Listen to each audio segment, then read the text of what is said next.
activities.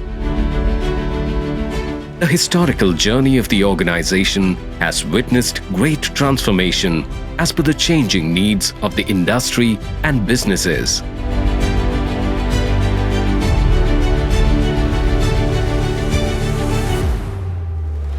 The Federation of Telangana Chambers of Commerce and Industry, FTCCI, a legacy of excellence, voice of the industry, representing interests of over 25,000 businesses of all sizes, sectors and regions, is empowering industry and trade of Telangana state. A world leader in pharma, a global hub for vaccine, home to all major MNCs, leader in IT exports, and emerging first stop of India. FTCCI advocates a pro-business environment, caters to the needs of MSMEs, budding entrepreneurs and traders through its advisory services in taxation, market information, industry-related issues, B2B connection. The Chamber has its nominees in the state-level advisory committees to help drive business productivity. FTCCI aids in providing certificate of origin for exporters, issues visa recommendation for business travels. The Federation imparts job skills through its dedicated skill center. It has adopted 14 government ITIs to improve the employability of students. With a uniquely global perspective, the FTCCI events reach a highly engaged audience, policymakers and stakeholders aiming towards Atmanirbhar Bharat.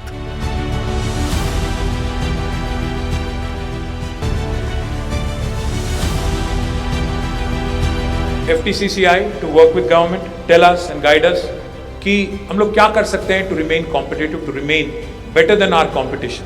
FTCCI for joining us, and I thank the office bearers of FTCCI for inviting me. Jai Telangana, Jai Hind. Come and be a part of this dynamic and proactive organization. Together, let's realize the vision for a progressive future.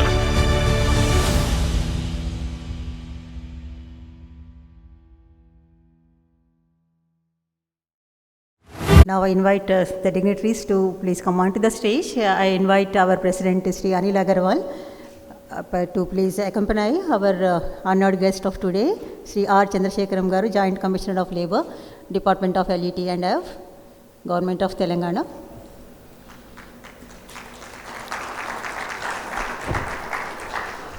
And I request our Senior Vice President, Sri Meela Jaydev Garu, to accompany our keynote speaker, Sri Prabir Jha, Founder and Managing Director of Prabir Jha People's Academy, to please come onto the stage, sir. And I also invite our Vice President, Sri Suresh Kumar Singhal Garu, and the Chair of the HR and IR Committee, Sri R. Ravi Kumar Garu, to please come onto the dais.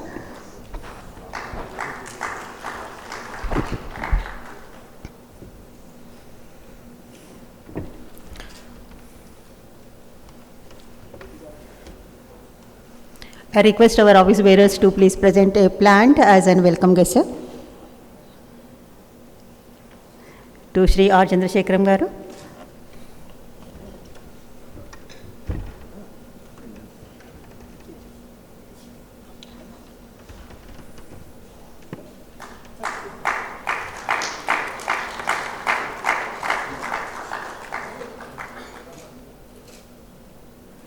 And to Sri Prabir Jha Garu.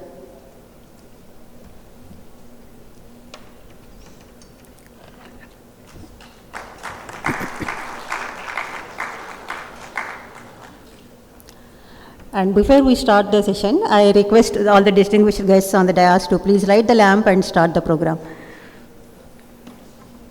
And also invite Ms. Kathy to please join the lighting of the lamp.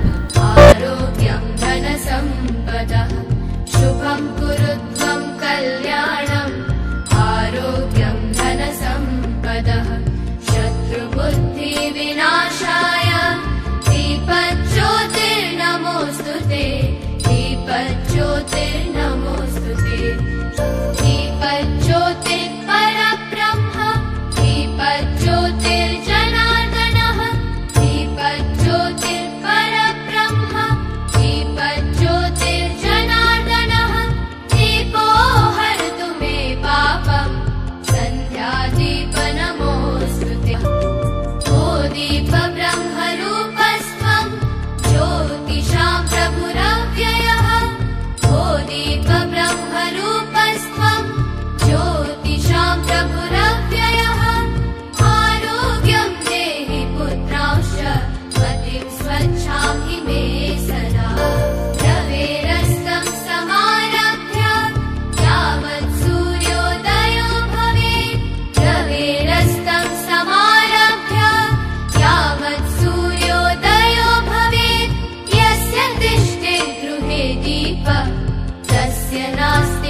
On behalf of the Federation of Telangana Chambers of Commerce and Industry, I take great pride in welcoming each one of you today who's present for this event. I'm sure we have a lot of members here and non-members here, so it's my duty to introduce the FTCCI. FTCCI has a legacy of 106 years being in existence, promoting trade and industry in the state of Telangana. We work through 20 sector-based expert committees. The chair, the co-chair, the committee members are from the industry to understand the challenges faced by them and to address them to the state and central government wherever need be. HR and IR is such committee, one of this such committee who's organizing this program under the leadership of Mr. Ravi Kumar. So from the FTCCI, thank you so much for organizing, and I also thank the co-chair, advisor, and the committee members of the HR committee, including Sujata, who's handling this committee. The future plans of the FTCCI, we are organizing an exhibition on innovation and technology in the month of June at HITEX, and I invite each one of you to please participate in this exhibition. We also have the FTCCI Excellence Award, which is in recognition of the excellence in 23 different categories that would be awarded, and it's been organized every year. And this is our annual flagship program, so I invite you all to please also nominate your organization as it may deem fit. We have recently set up FTCCI Pokarna Skill Center at the Federation House, and I invite companies present here to please partner with FTCCI for whatever skilling, upskilling or reskilling programs that you can think of, and our team will be happy to meet you all. So I would like to end this short introduction of the FTCCI, urging each one of the non-members to please take up our membership for the future so that we can work together with you. And before I end it, we would like to show a short film of the FTCCI for you to understand us better. Thank you. 1917, the year when a dedicated organization, the Deccan Chamber of Commerce, was formed to encourage trade and commerce activities. The historical journey of the organization has witnessed great transformation as per the changing needs of the industry and businesses.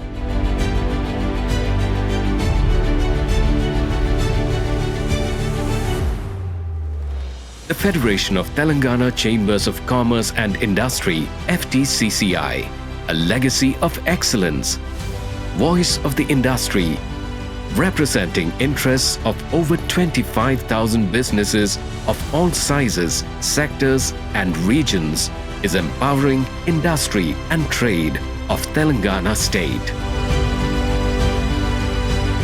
A world leader in pharma, a global hub for vaccine, home to all major MNCs, leader in IT exports, and emerging first stop of India. FTCCI advocates a pro-business environment, caters to the needs of MSMEs, budding entrepreneurs, and traders through its advisory services in taxation, market information, industry-related issues, B2B connection. The Chamber has its nominees in the state-level advisory committees to help drive business productivity. FTCCI aids in providing Certificate of Origin for exporters, issues visa recommendation for business travels. The Federation imparts job skills through its dedicated skill center. It has adopted 14 government ITIs to improve the employability of students. With a uniquely global perspective, the FTCCI events reach a highly engaged audience, policymakers and stakeholders aiming towards Atmanirbhar Bharat.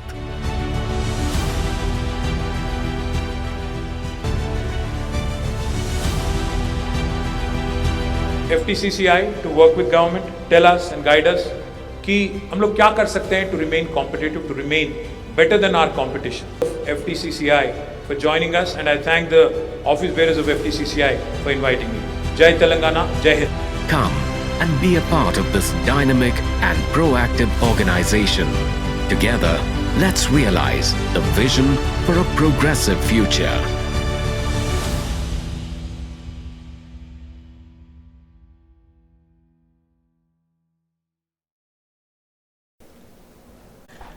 Now invite our President, Shri Anil Agarwal Garu, to give the welcome address.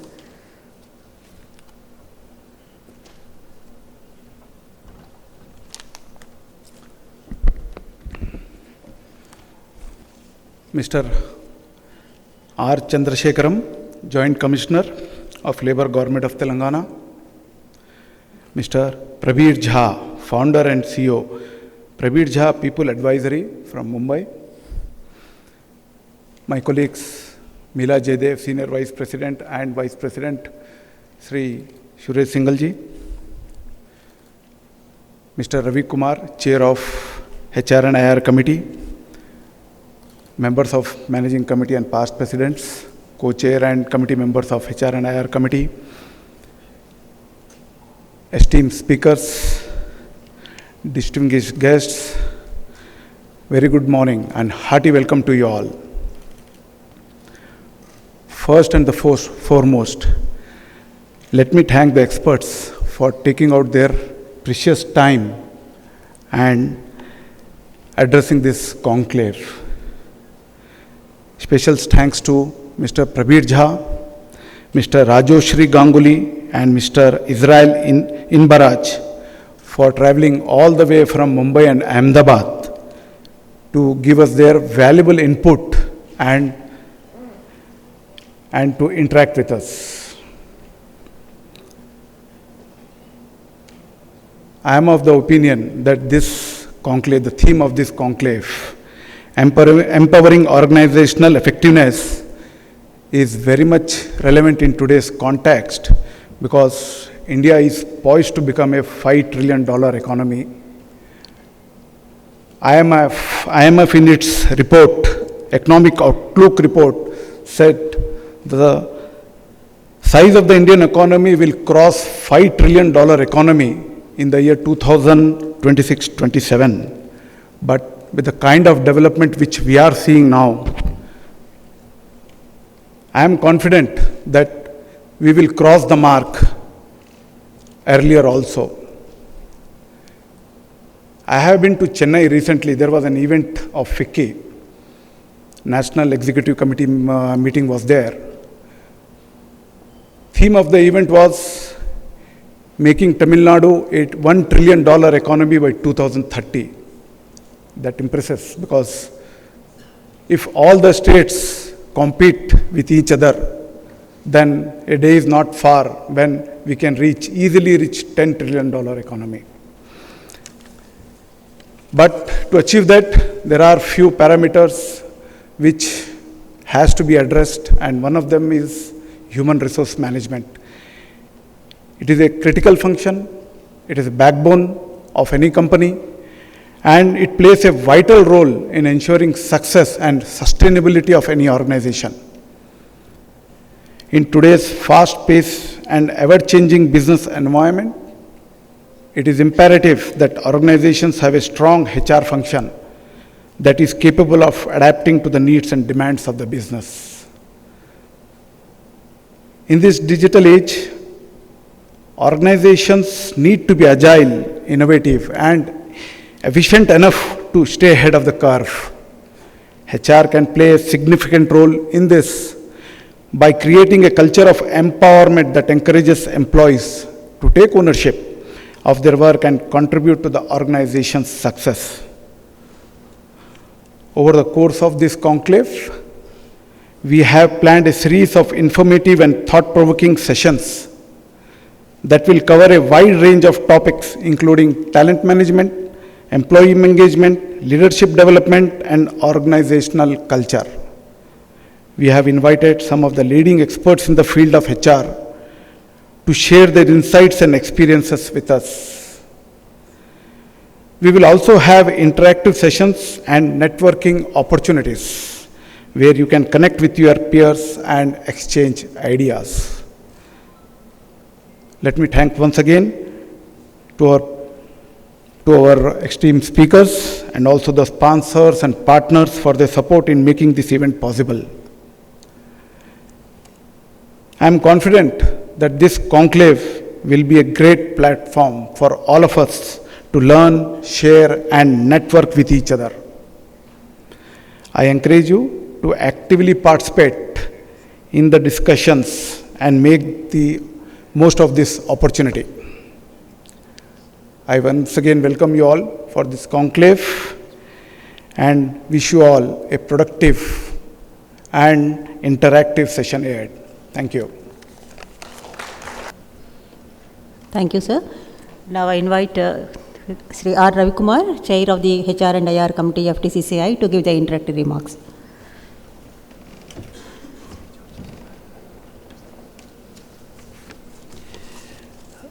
Who's our chief guest today, because I know the problem he's under. He doesn't have a problem, but rather there's a wedding in his family right now, next couple of days, and he had no choice for the relationship which we had with him. He agreed to come, and we are grateful to you, sir, for accepting and coming.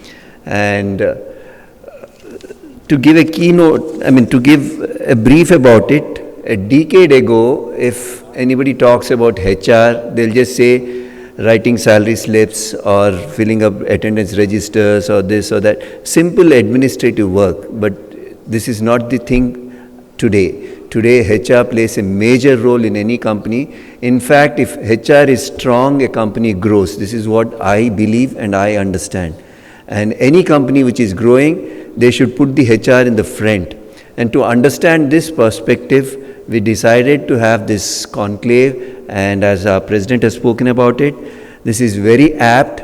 And to tell you in a nutshell about how we started this conclave, I have stalwarts in my committee along with me. We have Mr. Ramchandra Rao Garu. I don't know how to share this. Name is enough, I think. He's amazing. And we have Raghav Reddy Garu. Right now he is in Srikakulam. Can you believe it? He took the car at 3 a.m. and started driving back to Hyderabad. So you can imagine this. And we have Mr. Suresh. Just names are enough, I think. Suresh is here. And Durga Prasad Garu, Niranjan, all these people, we sat on this, and normally any conclave happens, you'll have probably debates, and then you'll fill in so many speakers, and we hardly give time for people to interact. And when it comes to question answer session, we say hardly 2 questions, time up, can you ask next time? So most of the dignitaries who come and attend these programs are not satisfied. Generally when they are leaving, they say, had we had another 15 minutes more, it would have been nice. So looking into all these things, we condensed it, and we just got 4-5 top speakers so that you can spend the whole day with them, and then in the end of it we can have a concluding session wherein you really get something out of this event today and take it back home so that you can deliver it back into your company and see that your company grows.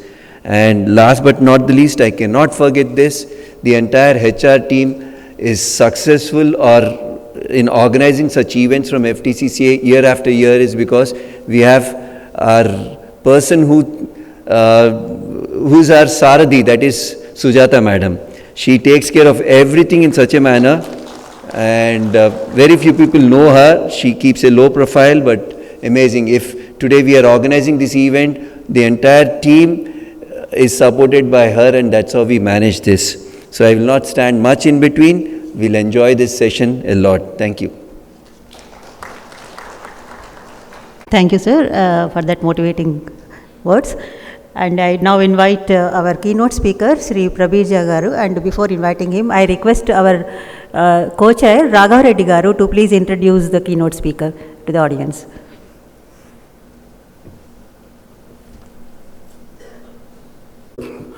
It's a great privilege and honor to me to introduce one of my excellent HR boss who is having 5.5 lakhs followers in his LinkedIn.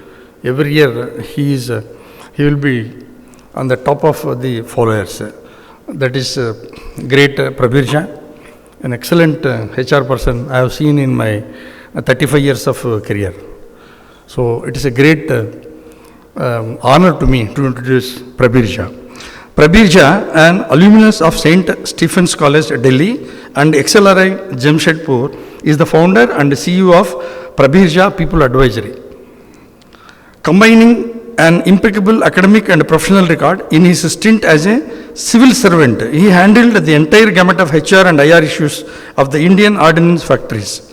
On his switchover to the corporate world after almost 10 years in the government, his initial HR years were with Thermax, Tech Mahindra, and thereafter Prabir served on the executive team as the global CHRO at two multinational companies, that is Dr. Reddy's and Tata Motors. Both are listed in New York Stock Exchange.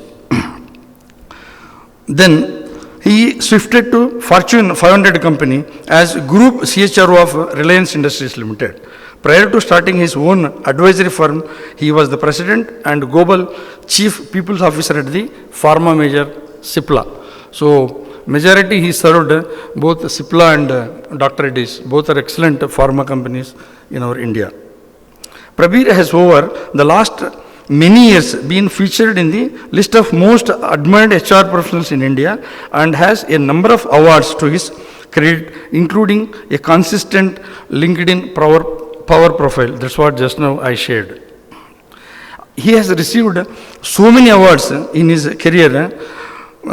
I don't want to go into that list, but he has received many awards.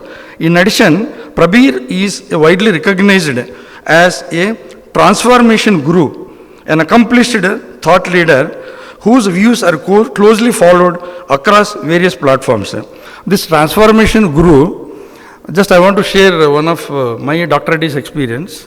Everyone knows, all our HR people, 15,000 rupees medical allowance will be paid as a part of our CTC, correct? So, in all the plants, employees, they used to sign one form, medical allowance reimbursement form. So, that will be signed by HOD, then that will be signed by plant HR head, plant head, and then it goes to corporate office for payment. So, then finally what Prabir did, why this all signatures and all, it is part of CTC only. So, no need of anyone's signature. Employee has to sign that application form. In all the plants, keep one drop box. Employee has to come and put in the drop box. From that drop box, it will directly go to HO. So, employee will get his medical allowance. That is what the transformational thought process, one of the examples I am sharing. Like that, so many are there, but okay. So, Prabir Jha People Advisory is a boutique strategy advisory firm in the people and concomitant organizational space. The firm offers expert advice in the areas of talent practice, brand design, leadership coaching, career design, culture frameworks, large scale transformation, global scale up, and HR strategy. I am really today very happy because I requested Prabir, please one time you come to our Hyderabad and address our FTCCI team. Though he was so busy, he just respected our word. Okay, coming back to Hyderabad is like coming to my house only. And we have to clap for him. I will do it for free. I don't want to charge. Then I said, really thankful to you, Prabir. Thank you, Prabir. Now, over to you, Prabir. First, thank you very much, FTCCI, for inviting me. Raghav was very sweet to invite me. Sujata, you and your entire team, you've been most kind. So, thank you for that. I do realize I have about half an hour for my talk. I normally don't use PPTs, but sometimes miracles happen. So, I had told Raghav also that, I don't use PPTs, but I have a PPT, and we are not going to go through every slide. I don't think we have the time for it.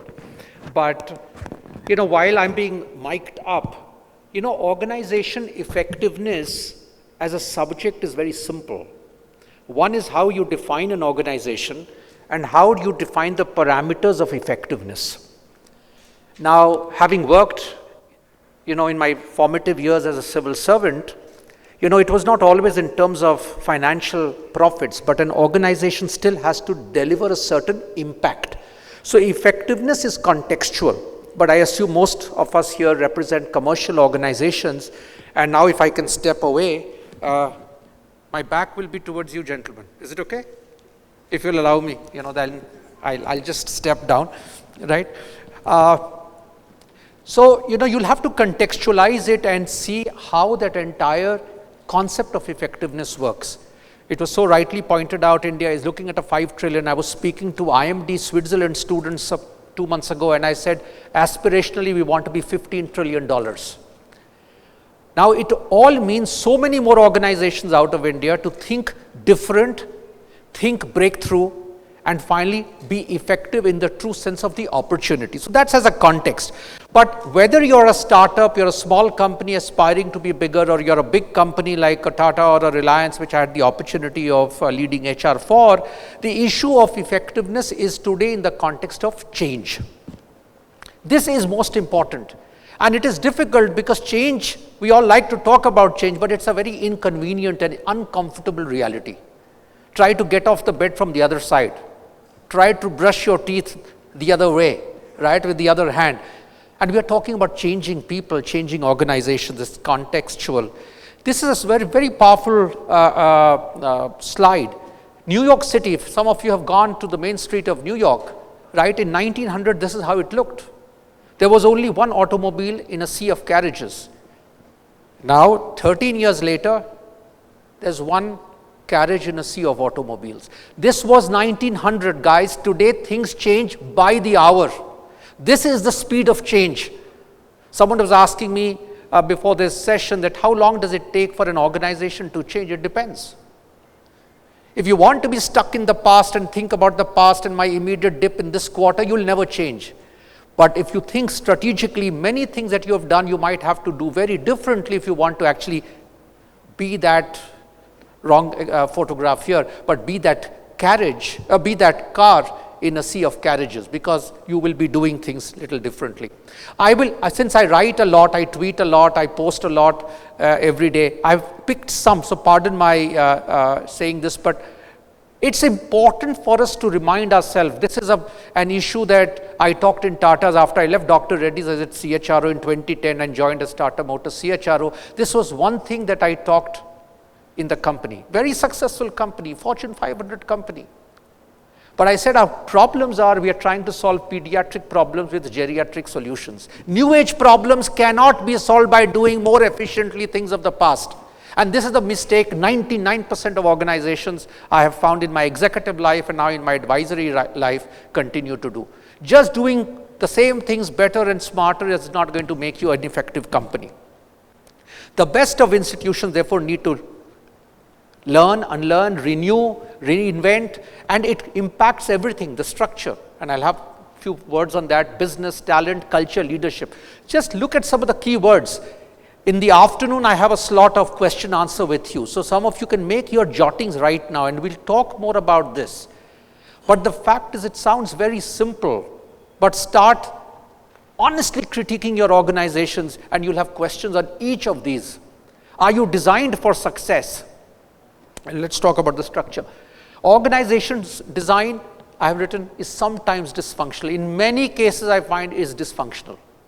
Because we build organizations around personalities. Oh, he's been doing the job for 15 years. It worked 15 years ago. But this concept, this structure, this architecture of an organization doesn't make sense.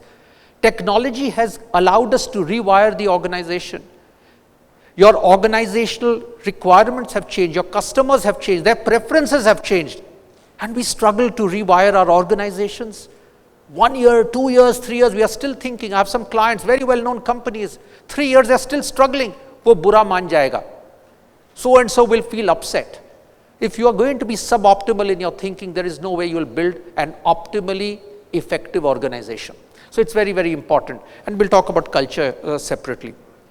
I believe one of the big levers, I'm just giving you some points for you to hang on to, and people like Rajarshi and speakers beyond me, I'm sure they're going to pick up certain nuances and talk more about this.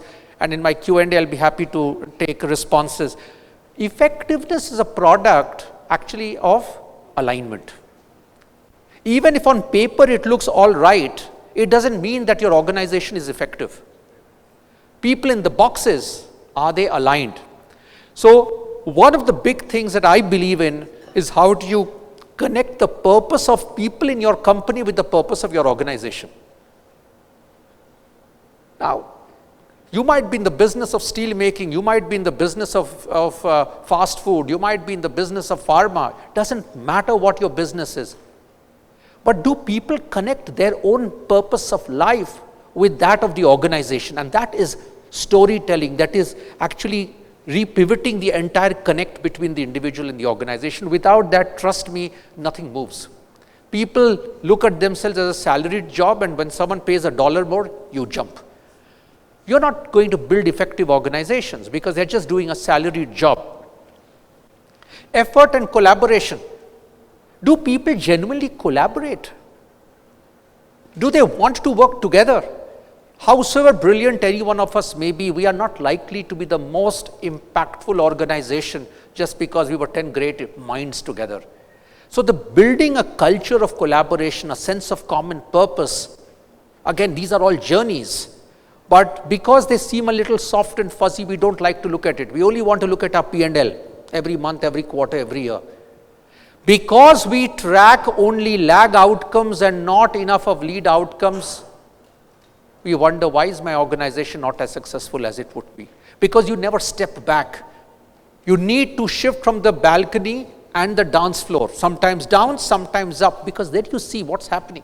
Is it all adding up? And the third thing which impacts effectiveness of our organizations is accountability and reward.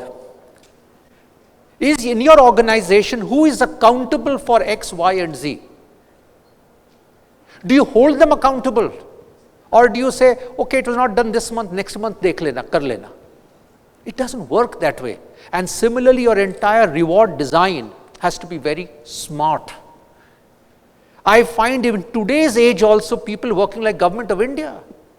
And I tell them that I wish you could print currency notes. Can you? At least not the counterfeit ones. And they say, no, we can't. If you cannot, and your reward pool is limited, you have to be smart about designing the right reward mix, reward strategy. You cannot say, I won't appreciate people, but I will pay bonus. You're overloading the system. Financial reward cannot offset. So the entire piece about rewards, and I don't know whether we have a separate session, otherwise in the afternoon, please ask me questions about that. It's a very fundamental shift. I am advising a client, who for the first time I said, you have had a bad year, you will say there is no increment, there is no bonus. And the promoter is stewing, we've never done it. I said, I can only advise you. You're stupid, you don't have much, you are in loss, you will suffer other losses. Use this as an opportunity of fixing your accountability. Because you're not Bharat Sarkar. It doesn't work. My first employer, yes, whether I do or I don't do, I will get my salary. But that's not how a business enterprise works. So think about alignment, and all of this has to be thought comprehensively. Am I connecting? Does it make sense? Just a little cheer? Yeah? All right, good. Because I'm trying to make sure I don't exceed my 30 minutes. The next big piece I believe very strongly in. So you're seeing my preferred flow of what I believe are the big markers for building effective organizations. This is really around simplification, innovation. While I called the slide out as innovation, and Raghav alluded to some of the things, all my career as a CHRO, every company without fault, the only thing I've done is dismantle the policy regime. Dr. Reddy's, Tata Motors, Reliance, Cipla, without exception, same problem. HR policy, if some of my colleagues will remember, used to be 5-page, 10-page policies. If it cannot be more than a page, page and a half, it's not a great policy. Policies are not about you shalt not, you cannot. It is all about enablement. In fact, in Dr. Reddy's, Rajyoshi, remember, we call it enablers. We even changed the word. I don't know what it is today, but at least we said we won't even call it policy. But simplify your organizations. There's just too much of bureaucracy. Bureaucracy is a killer, and I'm saying this as a former bureaucrat, right? It is a killer. It just doesn't make sense. Why do you do this? It's not an act of genius when Raghav says, Prabir asked. Just think commonsensically. Does it add value? In organizations, and the government is trying to change. dismantling so many laws, so many rules. We still have a lot more of bureaucracy than is needed. But private sector, you don't make policies for that 0.01% exception. In Reliance, massive company. Tell me if any of your companies have done it. I said anyone in India at any level can travel without the approval of the manager. And Mr. Ambani asked me that, what if people fraud? I said, you don't design policy. How many people will fraud? 5 out of 100,000 people? You don't design policies for 5%. Sack them.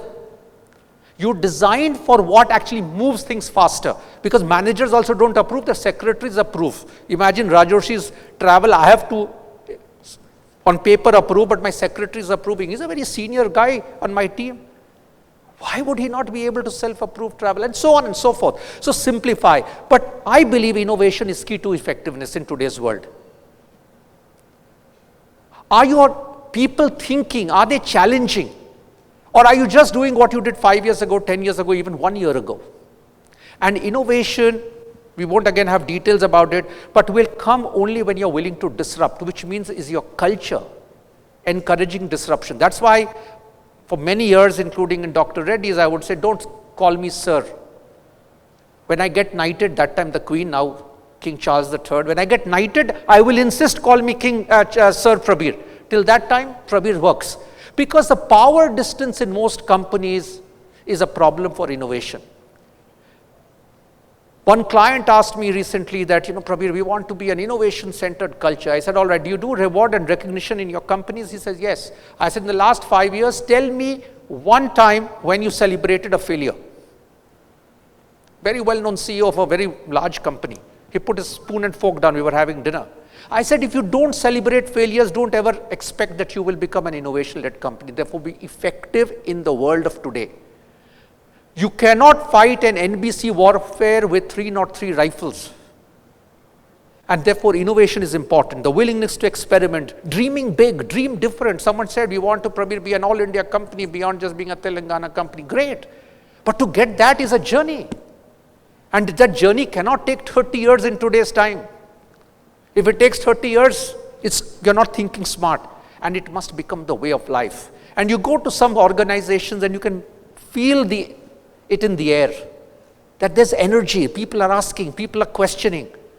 I was sitting with another pharma company, not of Hyderabad, a client of mine, and the promoter made a great PPT presentation, and he said, questions? Not one guy asked a question. I sat through 2 of his sessions, not one guy. I said, do you understand the problem you're sitting on?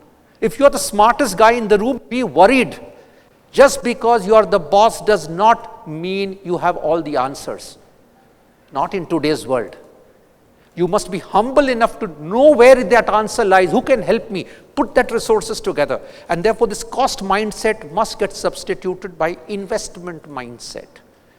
Effective organizations think of investment, not just of money, but of time, of culture, of energy. Make sense? No? Some of you? No? Okay, afternoon, challenge me. Okay, I'm going to skip this. Some of you can read this. Prabir Insights, incidentally, is the hashtag by which I do my social media posts. Constraints can unleash huge creativity. Sometimes people say, sir, but we don't have money. Sir, we don't have 50 people. HR doesn't give us 20 people. I said, what a brilliant opportunity of thinking different. Why are you cribbing? Celebrate it. When you have constraints, you start thinking different. And the best ideas come from constraints, not from abundance. Abundance, पेट भरा रहता है, फिर you don't think. पेट भूख रहती है ना, then you start thinking differently. But how do you as organizations, as leaders of organizations, wanting to build effective organizations, how are you leveraging your constraints well? I mean, it's a change of mindset. And the game of success in today's world is just that. If you want to win, first get your mindset to change. It worked in 1980, with due respect, another client of mine. I said, I am not dishing your last 30 years. Well done. But I'm not interested in your last 30 years. I'm interested in your next 30 years. And therefore, my job is to push you, is to get you to think in a manner you're not thinking. Right? So I think, are you talking about this to your own employees like that? challenge us, push us, tell us what are your ideas. And that is how effectiveness starts growing. And that is a segue to a point on culture. I do a lot of work in the area of culture because I believe ultimately every organization's effectiveness finally gets zeroed down on something else, which I'll talk after culture, leadership and culture. It is the most central piece. No policy, program, data, everything flows finally from culture. So many people say, "Hamara culture hai." Sometimes say, "I have a good culture." Some people say, "I have a bad culture." To me, guys, there is no good or bad culture. The question to ask is your culture enabling your effectiveness? If it is not enabling effectiveness, I don't care whether you're a good culture or bad culture. And culture is not static. It's not a still pond. Culture evolves. You get 10 different leaders, the culture will change. You change, your lines of business, your culture will morph because now you're exposed to other kind of businesses. But many a time people think of culture, this is our culture. Culture flows from strategy. Culture is a choice of strategy. Culture is not a handcuff. And many of us think around our organizations, we think this is a culture. And everyone should adjust to culture. So I always tell, we should not look at culture fit when we are hiring. Rajoshi and I did a lot of hiring for Dr. Reddy's in, I would think, the most formative years. And we hired people with very diverse backgrounds, Rajoshi, right? You were my TA chief. Because the idea is no point hiring people who think exactly like Prabir or Rajoshi. That we already have. Hire people who think different. And are you doing that in your companies? Or are you becoming a still pond? Everyone thinks just the same way. Yes, sir, you are right, sir. Correct, sir. Why do you need 20 more people to say, yes, sir, you are the most brilliant promoter, sir, or brilliant CEO, sir? We need people who think differently. Now, that is a big change in our hearts and minds. But if you want to leapfrog into being a state-of-art effective organization, you need to look on this. We have all heard of VUCA. I actually talk a lot about Bani these days. Some of you may have heard about Bani. The world has moved from VUCA to Bani, which is brittle. The world is brittle. It's tattering in pieces. There's high level of anxiety with corporations, with members of organizations, employees. It is non-linear. It doesn't happen in a certain way. There is a lot of volatility. And most of the time it is incomprehensible. You don't know what in New York is creating what problem in Dubai, which is creating a problem in Hyderabad. You don't know. You've got to grapple with all that uncertainty rather than to say that everything has to be planned and organized. It doesn't work that way. And in that culture, therefore, you need people who will be able to smell and sniff challenges and opportunities. Who are the people in your organization who are sniffing opportunity? Who are the people who are thinking about risks? Do you talk about this in your management meetings? Do you talk about people and culture in your management meetings? I'm in Reliance. This is one thing I told Mr. Ambani, and I said, if you want to really transform the company, you've got to start by talking about the people agenda first.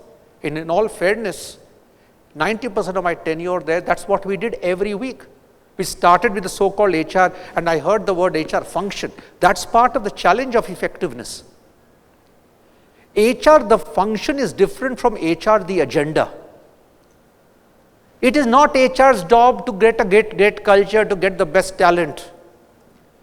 They can handhold you, they can steer, but it is a leadership agenda. And therefore, you must start talking. It can't be the last footnote at the end of a board meeting. Okay, let's talk a little about people. People are our greatest assets, but disposed of in 30 seconds. Don't expect miracles. Will not happen. Start with people. If you think that is what is making the difference, start with people. Small change. Signal that change if you're the promoter. How many of you are promoters or CEOs of your organization in the room? Few. I would love to have most of you as CEOs of your organization. How many of you are HR people? Raise your hands. This is the problem. Happens everywhere. It's like a Women's Day program. The only guy is Prabir Jha, everyone else is a woman. Nothing is going to change. The problem is not here. The problem is that you need more men in that room. Mindset, mindset, mindset. We just think the way we've always thought.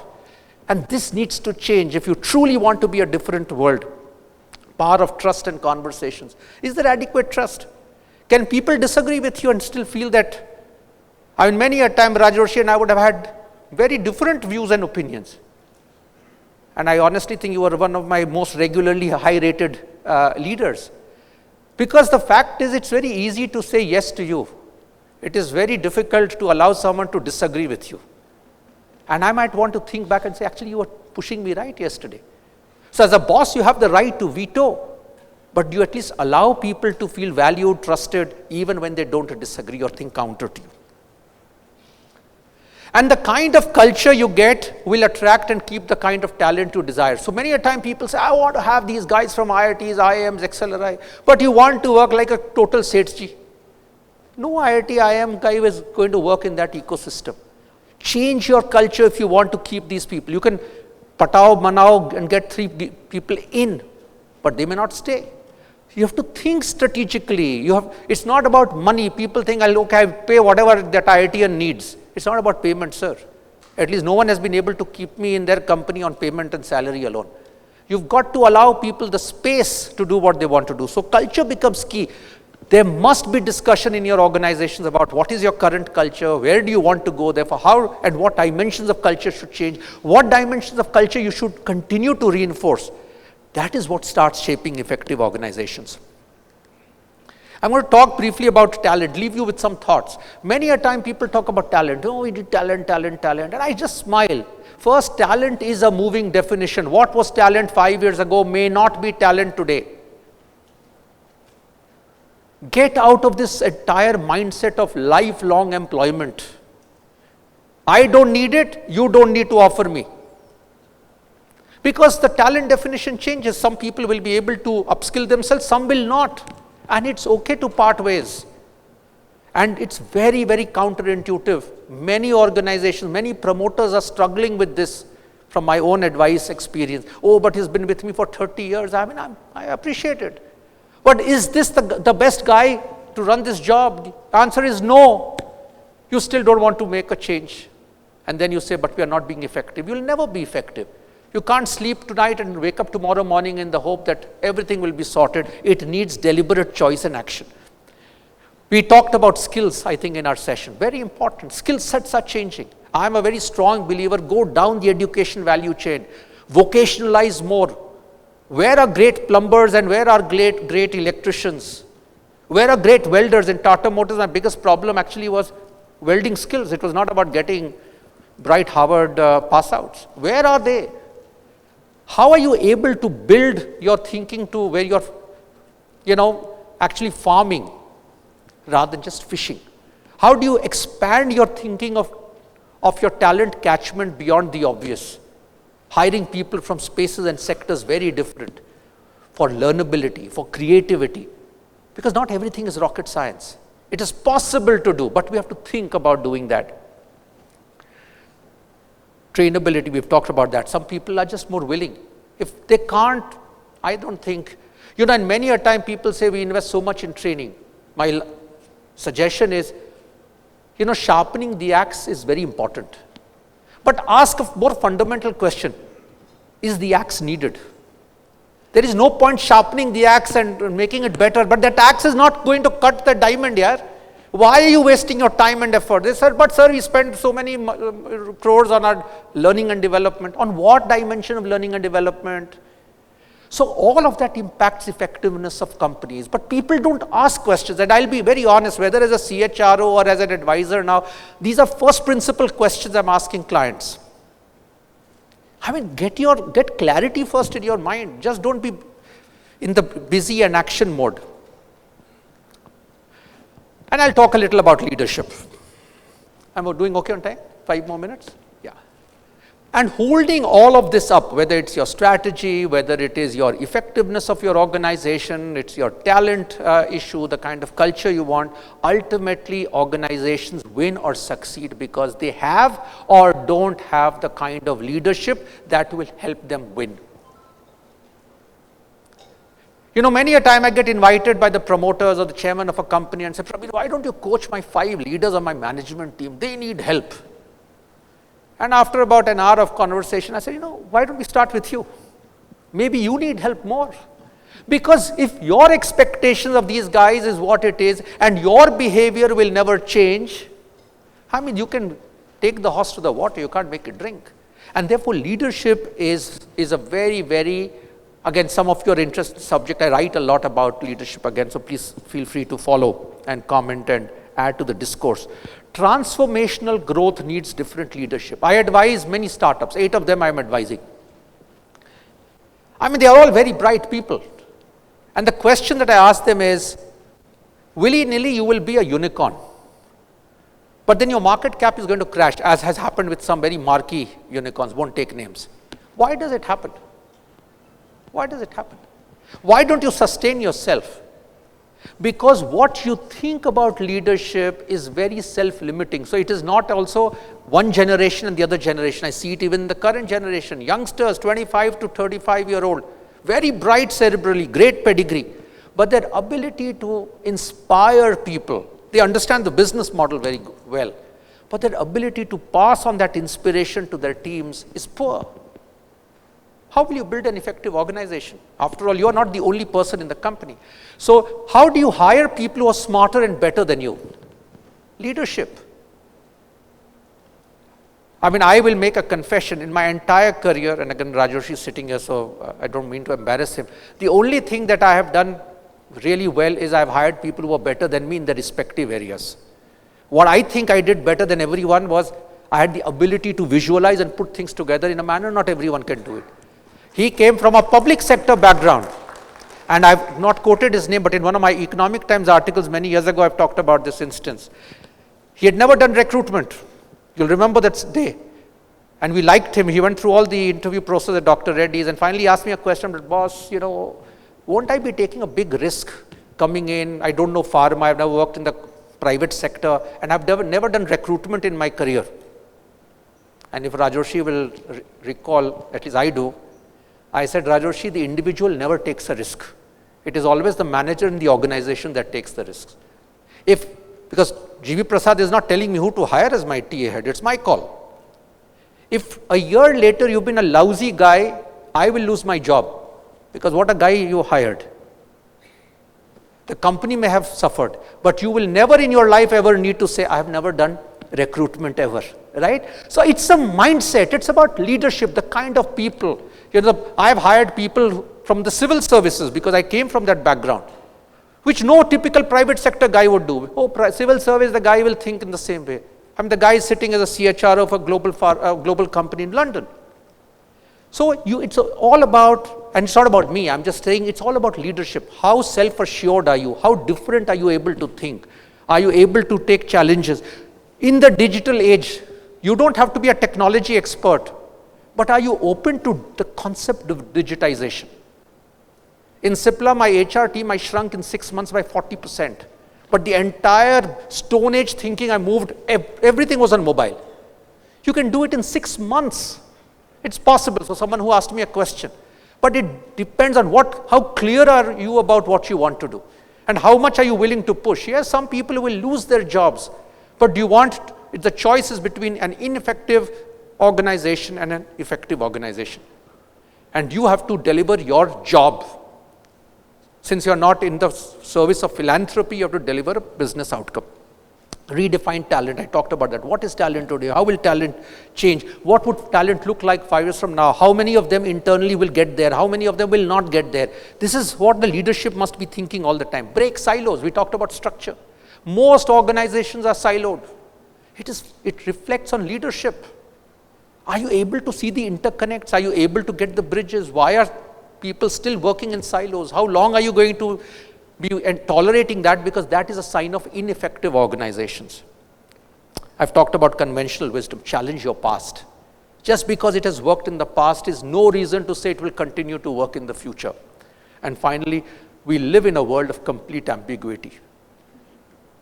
Leaders like to look for black and white answers. There is no black and white answer today. None.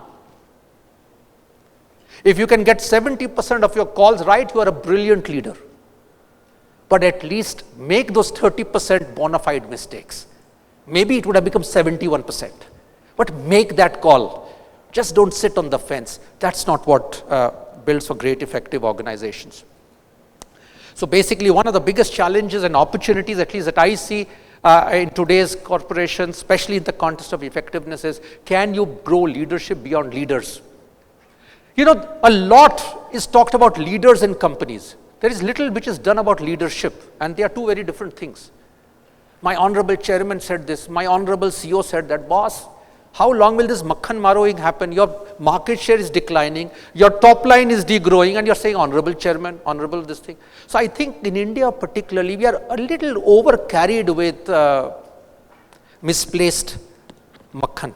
I don't think I have the time for this because in 2 minutes I need to get off stage, but I just want to leave you with a slide of one of my favorite books. You know, it's called 5 Dysfunctions of a Team. If you get the time, look at it. But ultimately, effective organizations trust, and trust does not mean I agree.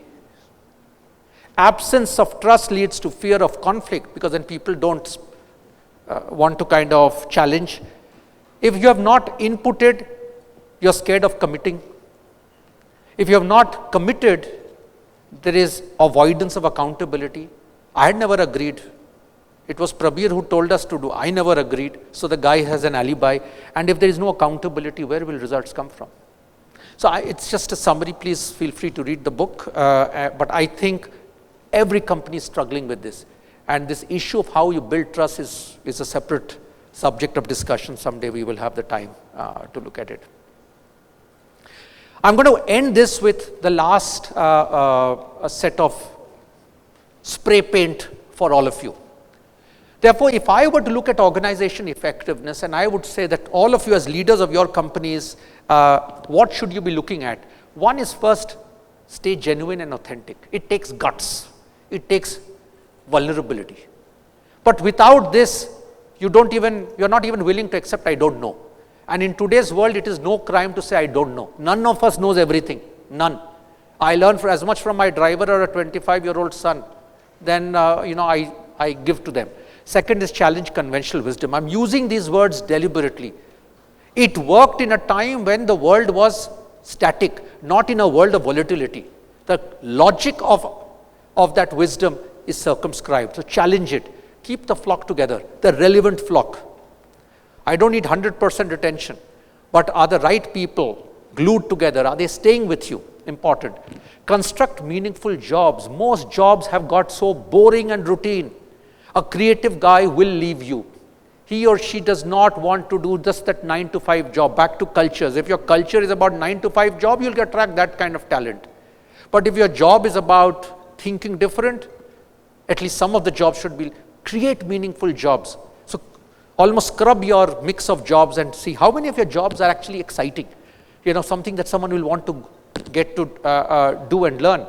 Build empathy and connect. We've talked about that. Empathy is just understand, appreciate. No one wants you to agree with everything. But just say, okay, I understand. I understand where you're coming from. I understand the source of your ideas. As a leader, you should do that. Inspire, be inclusive, innovate. We've talked about that. Upgrade your culture. Renovate your culture. I'm not saying change your culture, but renovate. Like you renovate your house. Paint, maybe knock a few doors and windows out. But make it relevant for the business and the context of your operations. And finally, it is leadership beyond leaders. Don't be stuck with persona and personalities. That does not make effective companies. That will work in a certain time period till that leader is there. Tomorrow morning, if that leader is struck by a truck, what happens? You have no one else, because the guy never built anyone different, better, also in that case. So these are some pointers. Think about it. Each of these can be questions to critique your organization.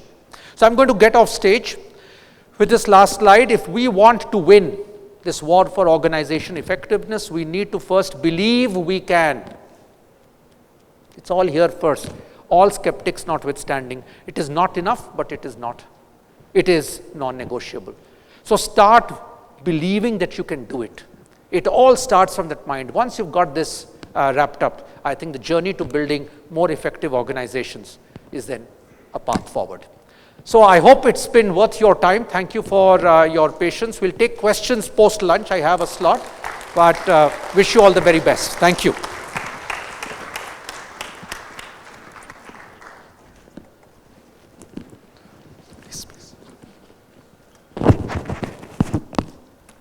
Thank you, sir, for that really amazing speech.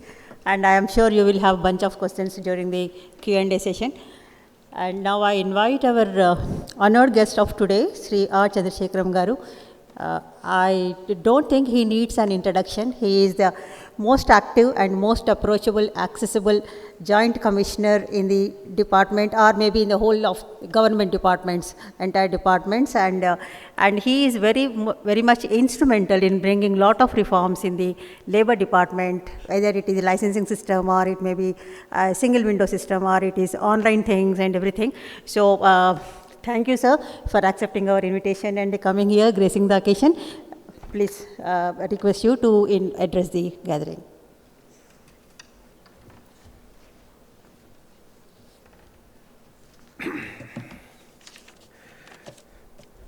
Very good morning to all of you. I am slightly late.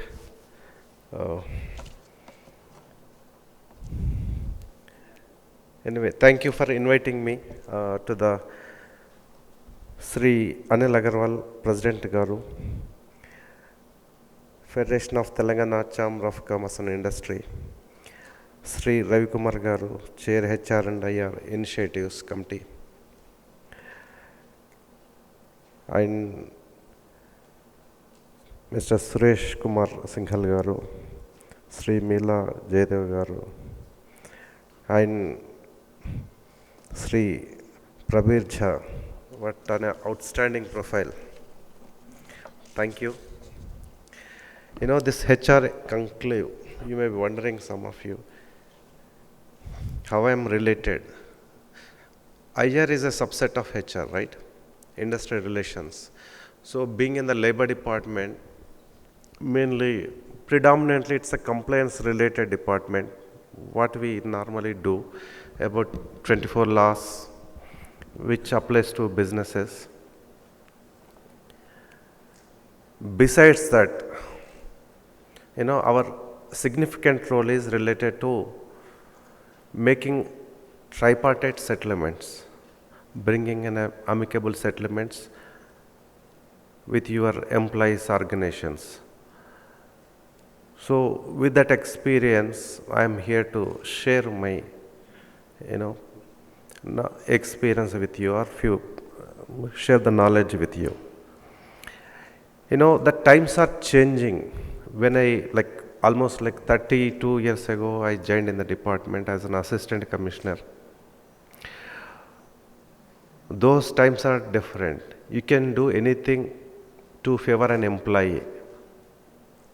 It is acceptable. For silly reasons, you prosecute management. It's acceptable. Because you say whatever you are doing, it's in the interest of the employee. But it's not the scenario anymore. Governments are expecting you to be a more balanced in your approach. You should equally respect your employer and employee. There is so much significant change happened during the last 30 years. Even generally, I know, in my childhood, capitalism is bad, right? People used to say, okay, they are there to fleece the society or, whatever they want. But do we have the situation now? Because companies, employers are also changing. They are not with the sole motive of making money. Nobody are setting up industry anymore. They are more responsible to the society. Okay? They are, not only that, they are becoming more eco-friendly. They are running the business, but by taking care of all stakeholders' interests, including employees. See, the olden days, those days have gone. If you need an employee, just go to Africa, ship some people. Right? From that stage to over a period of time,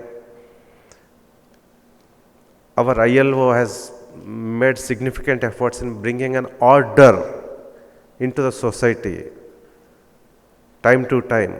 So these are across the globe, many countries are following those conventions. That's how the labor laws have come.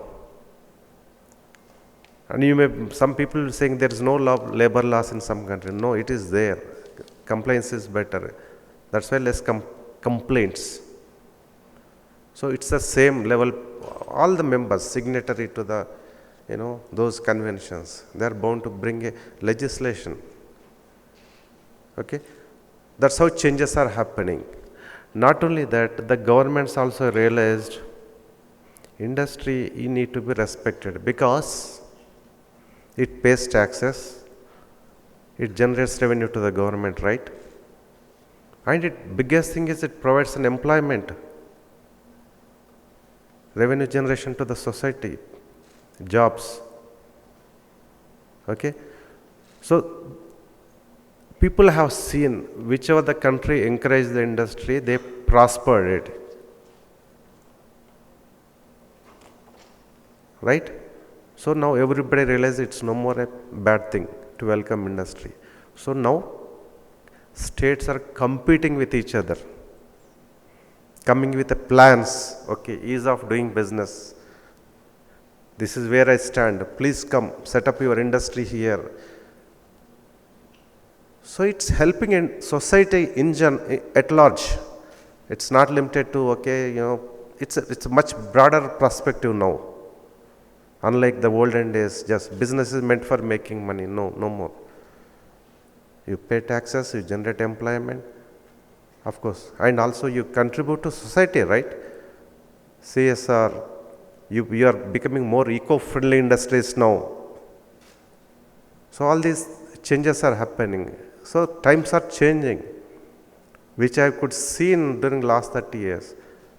Probably before that, 18th century, 19th century, over a period of time, many changes are happening, and whatever the things are happening, it may not remain the same.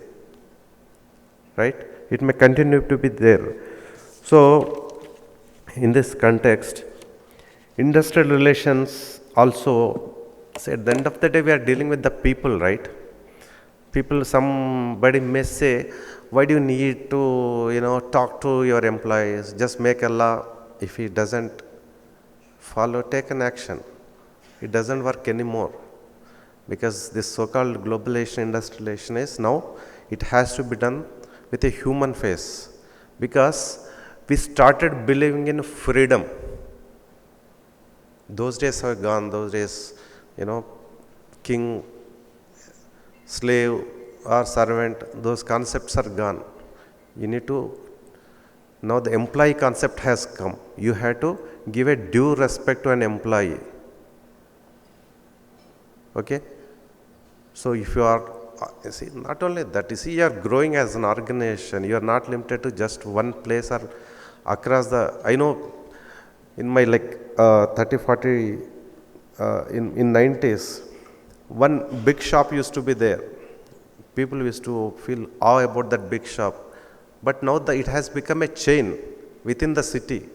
Same shop, they are setting up at 100 places. Same way, global companies, they are spreading into hundreds of countries, setting up thousands of outlets. So see the change in business models. Okay? So all this requires different dynamics, different understanding.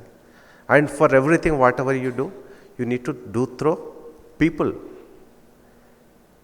Okay? You need to do the people, and you need to motivate your employees enough. And you need to do whatever it takes to ensure that your organizational, societal, your broader goals of the organization. Okay? So now, because I'm more into, I don't want to step too much into other theory aspects. Legal perspective only I will try to focus more, because we are into more compliance thing. Keeping all these issues in mind, the government also brought in new labor codes, which are in the pipeline. Of course, acts are notified, but rules are in the process of finalization and notification. Many of you might have gone through the old Industrial Dispute Act, and not only industrial, even Industrial Employment Act, Trade Union Act, all these are put together, and they brought in a new IR code. There are quite a few changes. Earlier, there is no of course, alternatively through code of discipline, they did that, recognition of union, which is a non-statutory code, which we cannot enforce, nobody, unless a management wants, okay, I want a election here. Nobody can force an election in an organization to elect a recognized union. But that's going away. Now they're making it mandatory to a negotiating council. Why? They're respecting the employees. They want the voice of the employees to be heard by the management. Okay. See, any industrial relations, according to me, like social dialogue is very, very important. When a decision is made by involving your employees and explaining your organization's goals or where you are heading, that ownership will come, and they involve in that your process, whatever you wanted to do. They take the ownership, they involve it, they understand what need to be done.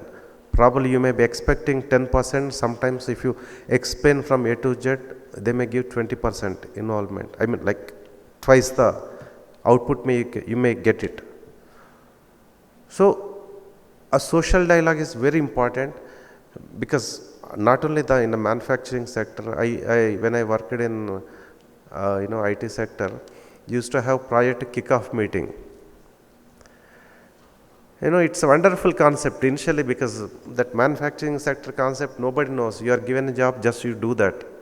But I liked that concept very well, because everybody, stakeholders related to that project are called into a table, and everybody's feedback is taken.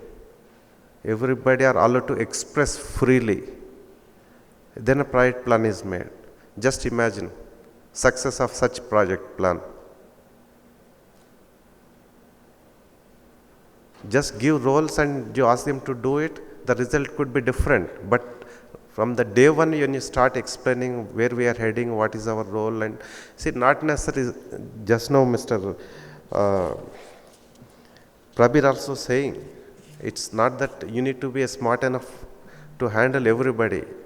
I mean, you need not know everything. You should be in a position to extract the best out of your team. Right? So all these things they are the outcomes of the new generation expectations. So it's definitely more challenging to be an IR person. Okay? And conflict management, you should be good at it. Bound to be conflict. The hardest job is to deal with a person to person, right? Isn't it?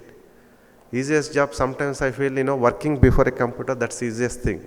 Or you are given some 10 people and you are asked to deliver something, that's the toughest job. Everybody will have different expectations. Or you are just asked to perform individually, that's the easiest thing to do. That's where challenges lies.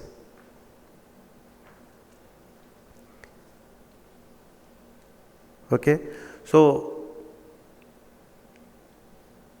when as an IR guy, when you are dealing with employees, okay, you should be open-minded, you should be more accommodative, you should listen to them, you should have a regular social dialogue.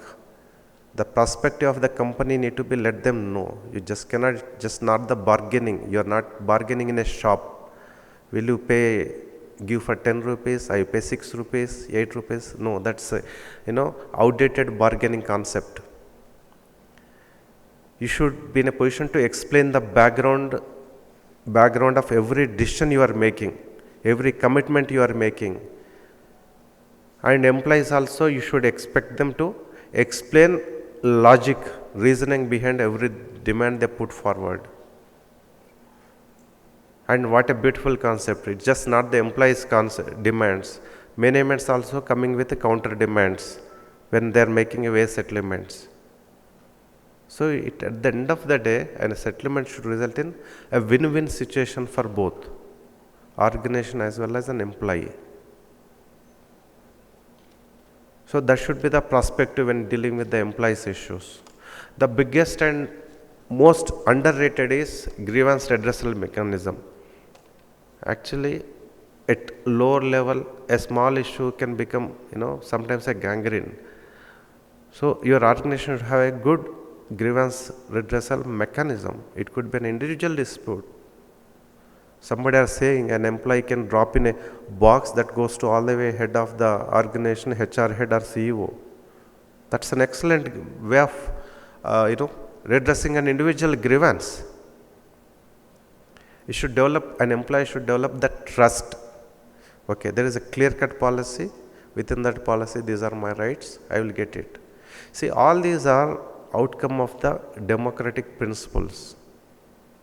Because we are living in a society of democracy where we like to be allowed to be expressed freely.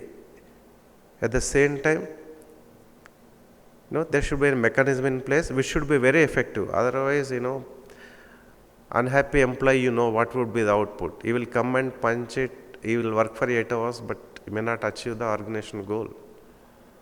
So all these things will happen. So actually it's with respect to manufacturing sector, mostly I'm talking about, but if you talk about service sector, they have become so creative. They're coming up with so many wonderful policies to make the employees happy.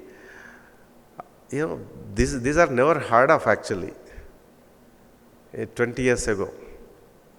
So that's why changes are happening in the society. Organizations also changing, even they're changing that HR designation also in many companies. So it's so dynamic. I am telling you, you have got a very big role to play. Okay, so with this, anyway, the sessions will be continued after this also. My best wishes to you. Okay, hope this will, value addition to your knowledge. I know most of you, you're all very, very well versed with HR functions. All are very well experienced people, and you got few experts. At the end of the day, I am sure you will go home with significant satisfaction. Okay, and thank you once again for listening to me patiently, and thanks you for the organizers for inviting me for this session. Thank you.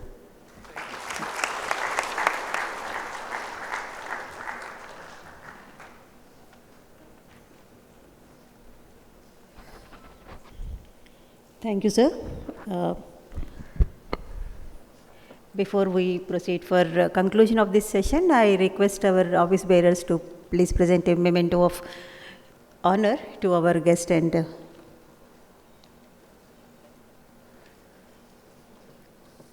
to our Chandrasekharan Garu, Joint Commissioner of Labour, Department of LET&F, Government of Telangana.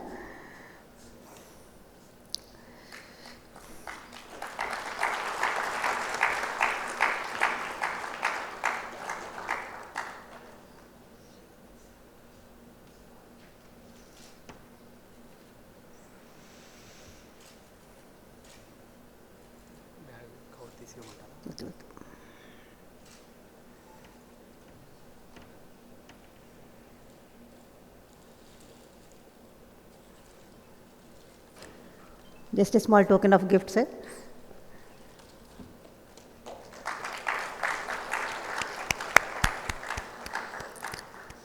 And also to our keynote speaker, Mr. Prabir Jha, founder and CEO of Prabir Jha People's Academy.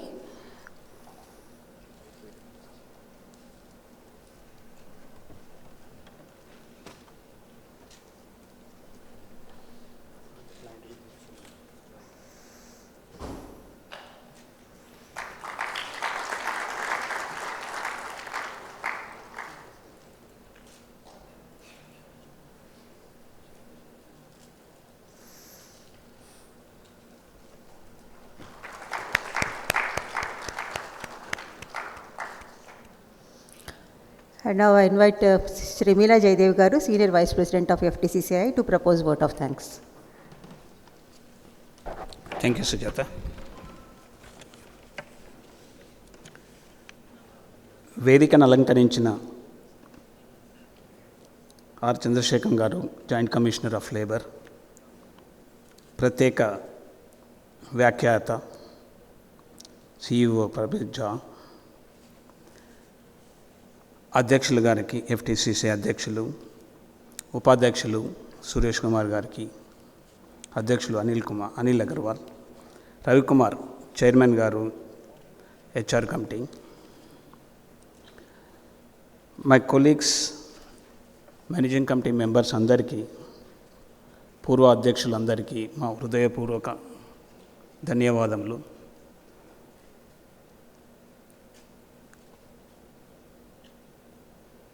ఇక్కడికి వచ్చి మీరందరూ ఇలా సాయంత్రం వరకు ఇక్కడ ప్రోగ్రామ్ని attend చేసి వారు చెప్పేది జాగ్రత్తగా విని మీకు ఉన్న డౌట్స్ మొత్తం క్లారిఫై చేసుకుంటే మీరు వెళ్ళి మళ్ళీ కంపెనీలలో ఓనర్స్కి, కంపెనీ మేనేజ్మెంట్కి మీరు ఇచ్చే సలహాలు చాలా చాలా అమూల్యమైనవి.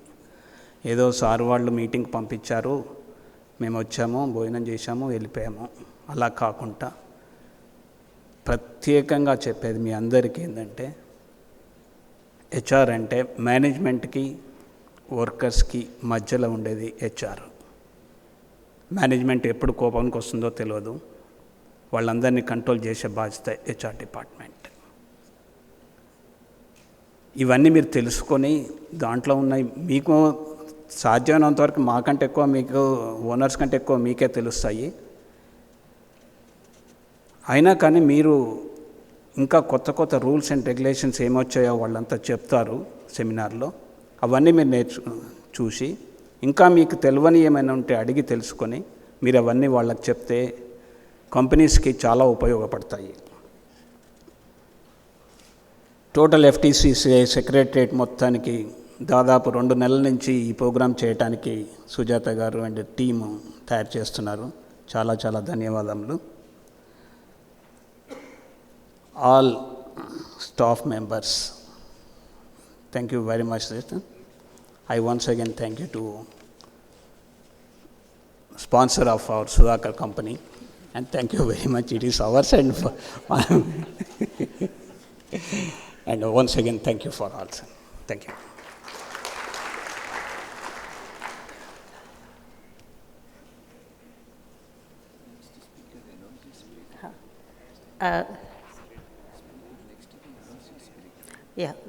So we will have a short tea break now for 15 minutes, and that will be proceeded by the session by Mr. Rajarshi Ganguly Garu.